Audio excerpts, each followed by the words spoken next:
गायब हो गया था। 13 से 17वीं शताब्दी के बीच हमारे पृथ्वी पर एक छोटा हिमयुग आया था।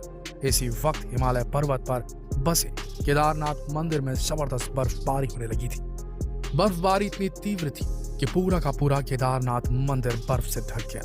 पृथ्वी पर आया यह हिमयुग 400 सालों तक ऐसे ही बरकरार रहा। इन 400 सालों में पूरी तरह से बर्फ से ढका रहा।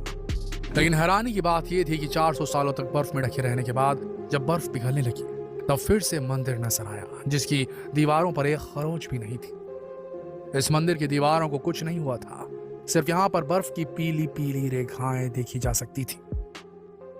देहरादून के वाडिया इंस्टीट्यूट के हिमालयन जियोलॉजिस्ट विजय जोशी का यह मानना है कि 400 सालों तक बर्फ में दबे रहने की वजह से इस मंदिर की दीवारों पर पीली रेखाएं बन चुकी हैं। असल में जब बर्फ सालों तक एक जगह पर जमा रहती है तब पिघलते हुए बर्फ में घर्षण होता है। बिल्कुल ऐसा ही घर्षण केदारनाथ की दीवारों पर भी हुआ।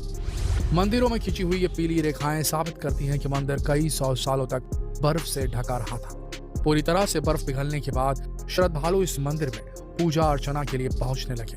वक्त बीतता गया, फिर 2013 का वक्त आ गया, जिसके बाद आप जानते ही हैं कि 2013 में आई प्राकृतिक आपदा ने किस तरह से उत्तराखंड को पूरी तरह से तहस नहस कर दिया था।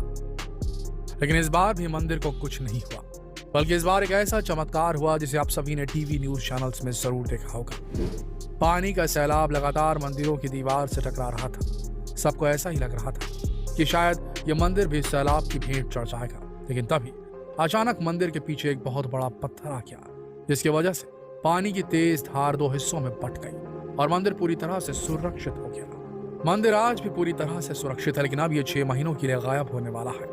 असल में जैसे ही ठंड की शुरुआत होती है, केदारनाथ मंदिर में जबरदस्त बर्फबारी होने लगती है। इस बर्फबारी की वजह से मंदिर पूरी तरह से बर्फ से ढक जाता है। यहाँ पर सिर्फ बर्फ की सफेद चादर ही दिखाई देती है। 6 महीनों बाद गर्मी के मौसम आते ही बर्फ पिघलने लगती है और मंदिर फिर से दिखाई देने लगता है। ये प्रक्रिया सदियों से चली आ रही है, लेकिन इससे जुड़ा एक ऐसा रहस्य है जिसका जवाब आज तक किसी के पास नहीं है। ठंड के समय जब इस मंदिर को 6 महीनों के लिए बंद किया जाता है तब पुजारी यहाँ पर एक दिया जलाते हैं। धूमधाम से पूजा पाठ होती है।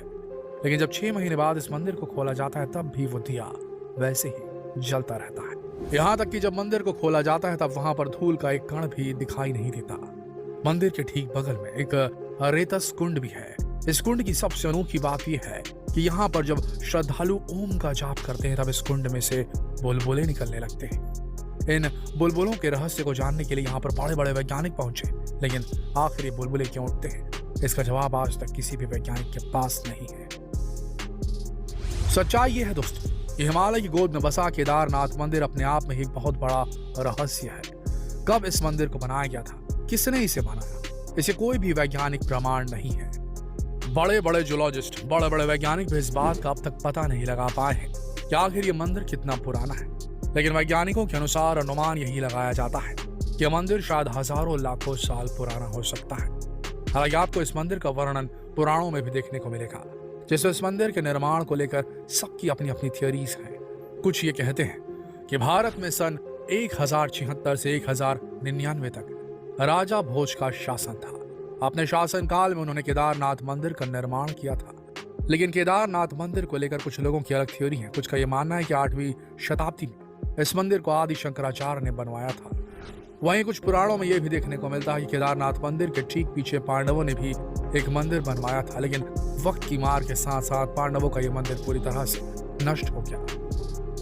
केदारनाथ मंदिर को लेकर बहुत सारी थियोरीज हैं, लेकिन स्पष्ट प्रमाण किसी के पास नहीं। लेकिन आप भी जानते हैं कि वैज्ञानिक आखिर कहाँ पीछे रहने वाले हैं। उनकी कुछ तकनीकों का इस्तेमाल करके उन्होंने ये पता लगाने की कोशिश की कि आखिर ये मंदिर कितना पुराना है। इसके अलावा क्या वाकई में हिमयुग आया था।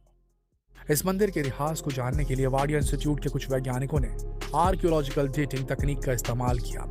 इस तकनीक के जरिए यह पता लगाया जाता है कि निर्माण कितने साल पुराना है। इसमें दीवारों पर एल्गी यानी कि काई, फंगई यानी कि फफूंद की जांच की जाती है, जिससे यह पता लगाया जा सके कि आखिर एल्गी फंगाई यहाँ पर कब पनपने लगे थे। इसी तकनीक से उस इमारत की असली उम्र का पता लगाया जा सकता है। जांच में इस तकनीक से पता लगा कि केदारनाथ मंदिर में ग्लेशियर का निर्माण 14वीं शताब्दी से शुरू हो चुका था, जो 17वीं शताब्दी तक ऐसे ही जारी रहा। करीब 400 सालों तक बर्फ से ढका रहा। 17वीं शताब्दी के बाद जब यहाँ की ग्लेशियर पिघलने लगी और पीछे हटने लगी, तब यहाँ पर घाटियों का निर्माण हुआ। ऐसा इसलिए हुआ क्योंकि जब ग्लेशियर पीछे हटते हैं तब अपने साथ साथ बड़ी बड़ी चट्टानों को भी चकनाचूर कर देते हैं। पीछे छोड़ जाते हैं तो बस बड़ी बड़ी चट्टानें और घाटियां। इसी प्रक्रिया की वजह से मंदिर की दीवारों पर आपको पीले निशान दिखाई देते हैं। लेकिन सबसे बड़ी बात यह है कि इतनी बड़ी बड़ी प्राकृतिक आपदाओं को झेलने के बाद भी आज भी ये मंदिर जो का त्यों खड़ा है। इसके पीछे वैज्ञानिकों का यह मानना है कि इस मंदिर को इंटरलॉकिंग तकनीक से बनाया गया है, यानी कि यहाँ की दीवारें एक दूसरे के साथ इस तरह से जुड़ी हुई हैं कि उन्हें अलग कर पाना लगभग नामुमकिन है। मंदिर की बात करें तो ये मंदिर 85 फीट ऊंचा है, 187 फीट लंबा, वहीं 80 फीट चौड़ा है। इन सब के अलावा मंदिर की दीवारें 12 फीट मोटी है। इस मंदिर का निर्माण 6 फीट ऊंचे चबूतरे के ऊपर किया गया है। लेकिन हैरान करने वाली बात यह है कि आखिर इतने भारी भरकम पत्थरों को यहाँ पर कैसे लाया गया होगा। कैसे इस दुर्गम जगह पर इन भारी भरकम पत्थरों को लाकर इतने बड़े मंदिर का निर्माण किया गया होगा। सिर्फ सोच कर देखिए कि उस वक्त ना ही मशीनें थी, ना ही बड़ी बड़ी क्रेन। आखिर इतना मुश्किल काम उस वक्त के लोगों ने कैसे किया होगा। दोस्तों, आज ये मंदिर जितना रहस्यमयी है, इसकी बनावट और इसका इतिहास भी उतना ही रहस्यमयी है। कई सालों से वैज्ञानिक इसके इतिहास की खोज करने में लगे हुए हैं, लेकिन आज तक उन्हें इसमें सफलता हासिल नहीं हुई। दोस्तों, भले ही विज्ञान कितना भी आगे निकल जाए, लेकिन हमारी धरती पर मौजूद ऐसे कई रहस्यमय मंदिर हैं, ऐसे कई धार्मिक स्थल हैं जिनके चमत्कार देखकर तो वैज्ञानिक भी हैरान रह जाते हैं। वैसे केदारनाथ मंदिर के दर्शन करके आपको कैसा लगा, हमें कमेंट बॉक्स में जरूर बताइएगा। और इस अति